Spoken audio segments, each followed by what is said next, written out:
Hello students, आज हम class 5th में आप लोगों को पाठ 6 पढ़ाएंगे, जिसका शीर्षक है दो प्राकृतिक वैद्य। बच्चों,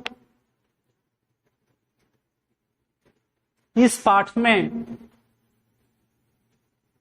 दो ऐसे पेड़ों के बारे में या दो ऐसे पौधों के बारे में बताया गया है जो कि हमारे लिए अत्यंत उपयोगी है। जैसे हम जब बीमार होते हैं तो डॉक्टर के पास जाते हैं और डॉक्टर हमें दवा देता है और हम स्वस्थ हो जाते हैं। तो उसी तरह से प्रकृति ने हमें दो ऐसे पेड़ों को दिया है जिनमें तमाम ऐसे गुण प्रेजेंट हैं, विद्यमान हैं, जिनके द्वारा एक बीमार व्यक्ति स्वस्थ हो सकता है। इसीलिए इन्हें प्राकृतिक वैद्य कहा गया है, क्योंकि ये प्रकृति प्रदत्त हैं, प्रकृति ने हमें इनको दिया है। ठीक है, तो इन्हीं पेड़ों के बारे में हमें पढ़ना है। और ये दोनों पौधे कौन से हैं? तुलसी और नीम। जैसे आप जानते हैं, जो ये तुलसी है, तुलसी के बारे में आप सभी लोग सुने हैं।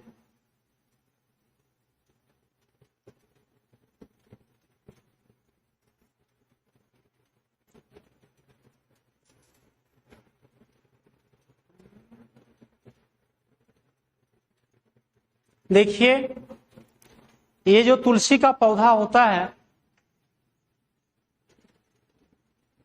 ये सभी लोगों के घरों में पाया जाता है और इस तुलसी के पौधे का तमाम उपयोग है।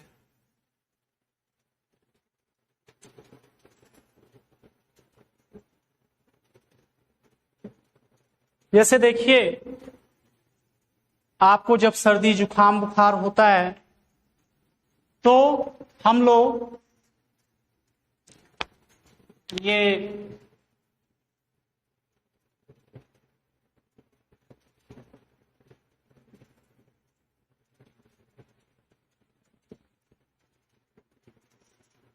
तुलसी की पत्ती को चाय में डाल करके पीते हैं और जिससे हमारा सर्दी जुकाम ठीक हो जाता है। उसी तरह से जो नीम का पेड़ है, नीम की पत्तियों में का यूज, नीम की छालों का यूज हम विभिन्न तरीकों से करते हैं। और बच्चों, ये भी माना जाता है, जाना जाता है कि इसकी पत्तियों पर जब सूर्य की किरणें पड़ती हैं और वो किरणें जब हमारे या सूर्य का प्रकाश हमारे वातावरण में फैलता है तो चारों तरफ के जो हानिकारक कीटाणु हैं उससे अफेक्टेड होते हैं, प्रभावित होते हैं। इसलिए, और आप जानते हैं, जैसे नीम की पत्तियों को पीस करके फोड़े फुंसियों पर लगाया जाता है, इसकी पत्तियों को उबाल करके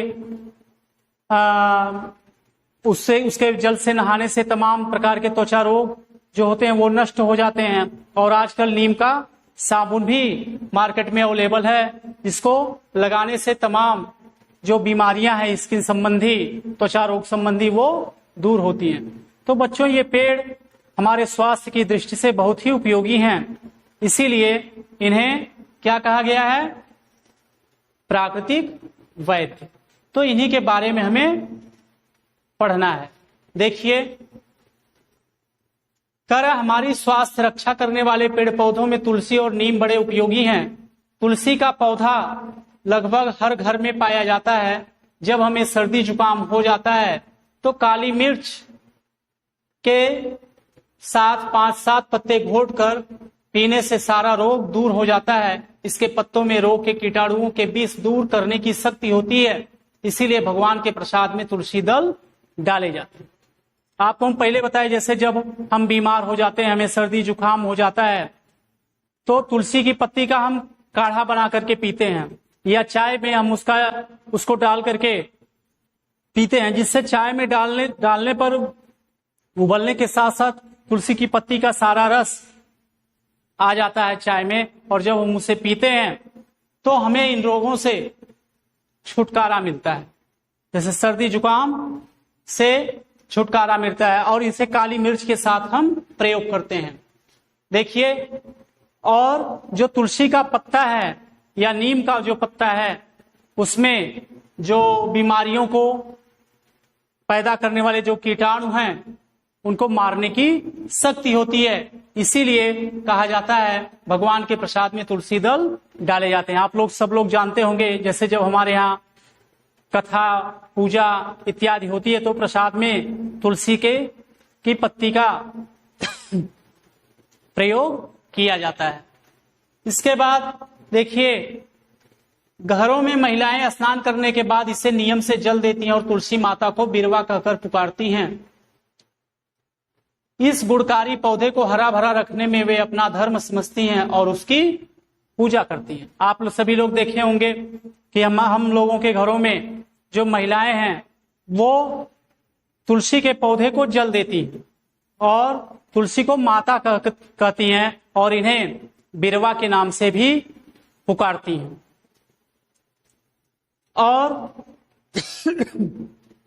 ये जो पौधा है ये इतना गुणकारी है, इसमें इतने गुण समाहित हैं, तो ये हम कह सकते हैं कि एक तरह से चाहे इसको हम धर्म के रूप में लें या विज्ञान के चमत्कार के रूप में लें, तो दोनों दृष्टि से ये तुलसी जो है वो हमारे लिए बहुत ही उपयोगी है। और उसी धार्मिक भावना से के कारण ही महिलाएं या लोग इनको घर में पूजते हैं। देखिए, ये तो तुलसी की बात हुई। अब दूसरा पौधा क्या है?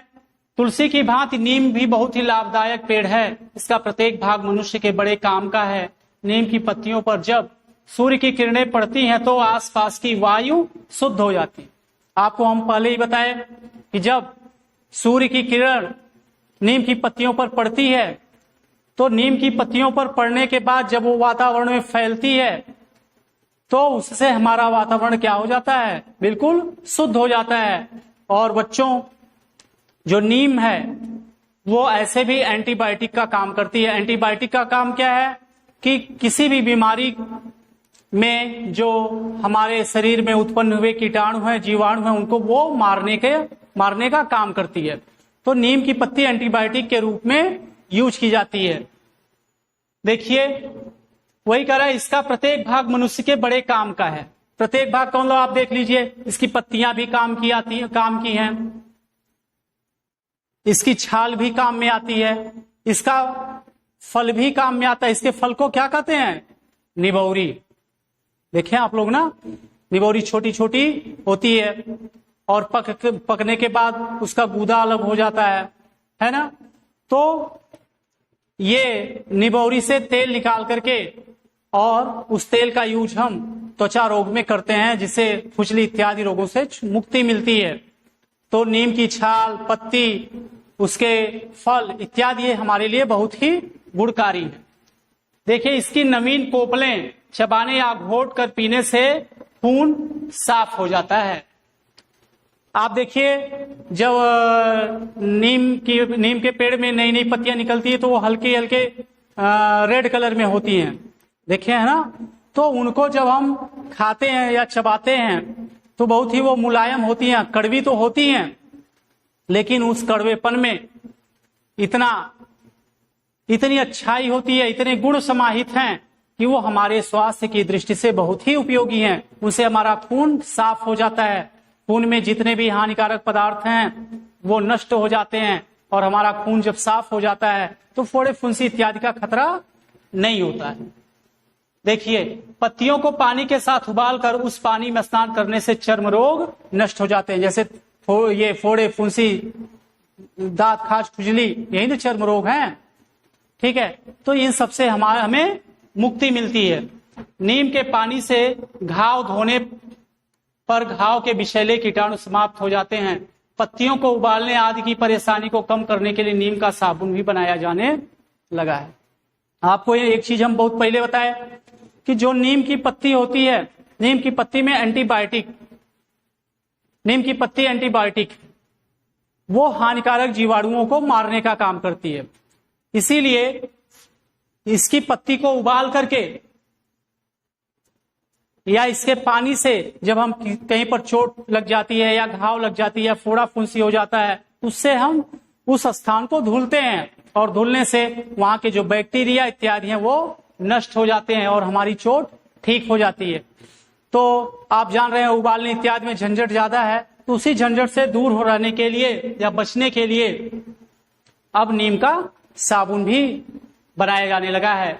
कभी कभी इसकी पत्तियों को जलाकर विषैले कीटाणु और मच्छरों को दूर भगाया जाता है। आप कभी भी देखिए, चूंकि आप गांव में रहते हैं, अभी आप नीम की पत्ती को जलाइए तो उसकी स्मेल अजीब सी आती है और उसकी स्मेल इतनी कहने का मतलब कीटाणुओं के लिए इतनी विषैली होती है कि मच्छर इत्यादि सब क्या हो जाते हैं, बिल्कुल भाग जाते हैं। और यहाँ आप देखिए उसका धुआं हमारे गले में भी लगता है, तो उसके धुएं इत्यादि से जो मच्छर इत्यादि हैं वो भाग जाते हैं।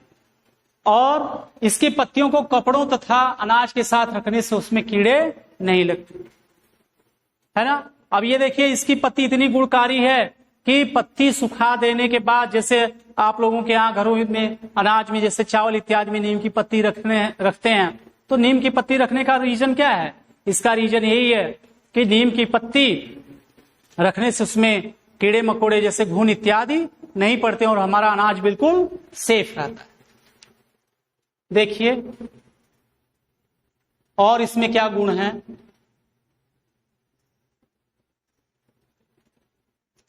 नीम की पतली पतली टहनियां दातून करने के काम आती हैं। टहनी का कड़वापन मसूड़ों की पीप को कम करता और कीटाणुओं को नष्ट करता है ना।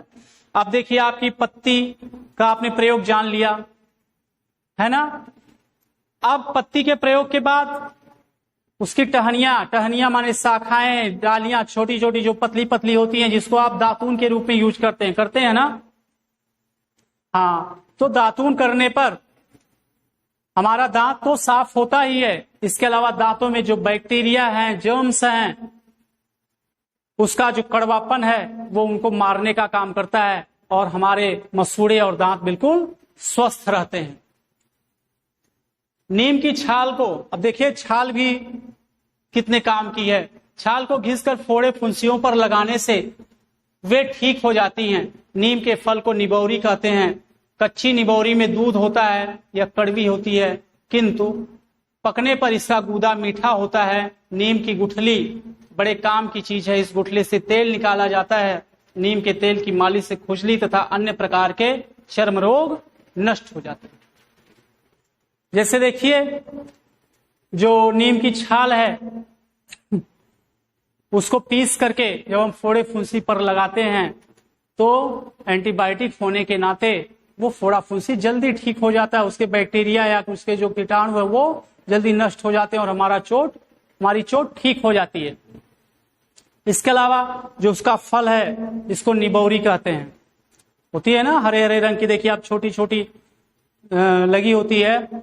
तो जब ये कच्ची होती है तो उसमें दूध होता है और अगर उसको हम मुंह में डालें तो कड़वी लगती है, लेकिन पकने के बाद आप देखिए पीले रंग की हो जाती है और पकने के बाद इसका गूदा क्या हो जाता है? मीठा हो जाता है।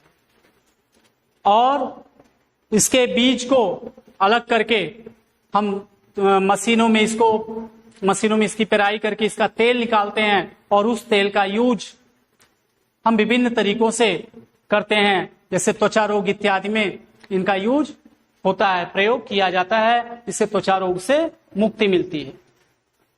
अब देखिए,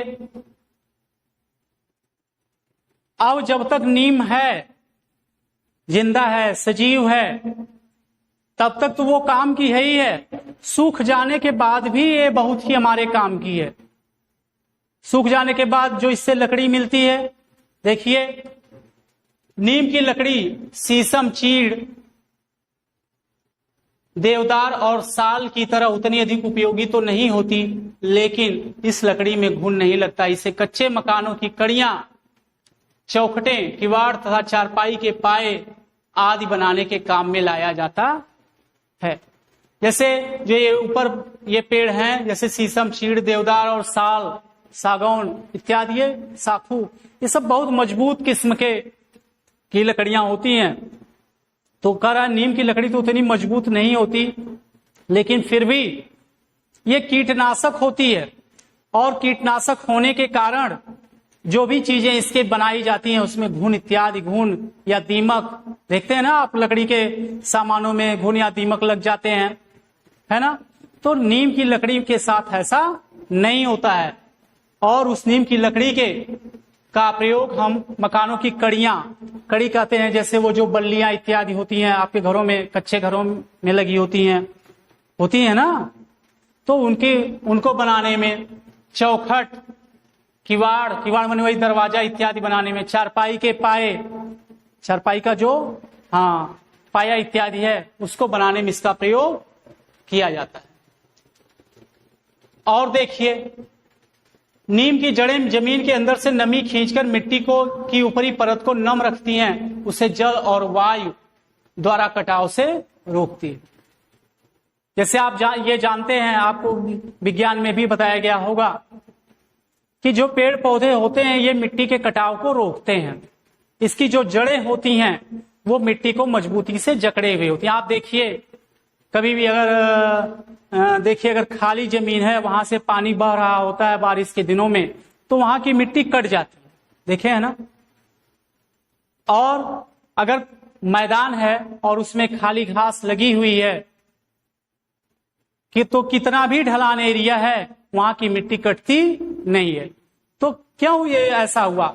जो वहां की घास इत्यादि है उसकी जो जड़ें हैं वो मिट्टी को जकड़ के रखती हैं, मिट्टी को पानी से या हवा के द्वारा उड़ाए जाने से वो रोकती हैं। तो इसी तरह से जो नीम का पेड़ है वो भी मिट्टी के कटाव को रोकता है, मिट्टी के अपर्दन को, मिट्टी के क्षय को होने से वो बचाता है। इसके अलावा जो पेड़ पौधों की जड़ें होती हैं वो पानी को मिट्टी से एब्जॉर्ब करती हैं, सोखती हैं, है ना। तो नीम भी वो काम करती है और सोख करके जो नीचे का पानी है उसको ऊपर ले आती है, जिससे पृथ्वी की सतह बिल्कुल नम होती है, और अन्य पौधों की तरह ये भी वर्षा कराने में सहायक होगी, है ना। देखिए, तुलसी दल और कड़वा नीम दोनों ही मानव समाज के बहुत बड़े सेवक हैं। इन्हें यदि प्राकृतिक वैद्य कहा जाए तो कोई अतिशयोक्ति नहीं हो। वही कह रहा है कि ये जो नीम है और जो तुलसी हैं, ये दोनों पौधे एक तरह से हम ये कहें कि मानव जाति के लिए ये वरदान है, प्रकृति द्वारा ये प्रदत्त हमारे लिए बहुत ही अच्छी चीजें हैं जिन्हें हमें प्रकृति ने प्रदान किया है, और हम इनको निःशुल्क बिना कोई पैसा दिए हम इनका उपयोग करते हैं। और जैसे ज्वर, खांसी, जुकाम, फोड़े, फुंसी और तमाम त्वचा संबंधी रोगों से हमें निजात मिलती है, और इसलिए ये हमारे लिए बहुत ही अच्छे हैं। इसीलिए इन्हें प्राकृतिक वैद्य भी कहा गया है, क्योंकि ये प्रकृति द्वारा प्रदत्त हैं। तो हमें इनकी रक्षा करनी चाहिए। और इसके साथ साथ बच्चों, जितने भी पेड़ पौधे हैं, हरे पेड़ पौधे हैं, हमें सबकी रक्षा करनी चाहिए, क्योंकि सब पेड़ पौधे हमारे लिए उपयोगी हैं। लेकिन इन दो पेड़ों में कुछ विशेष गुण ही, अलग ही विशेष गुण हैं जो इन्हें और पेड़ों से अलग करते हैं। तो आज आपका ये चैप्टर समाप्त हुआ। इसको पढ़िएगा। धन्यवाद।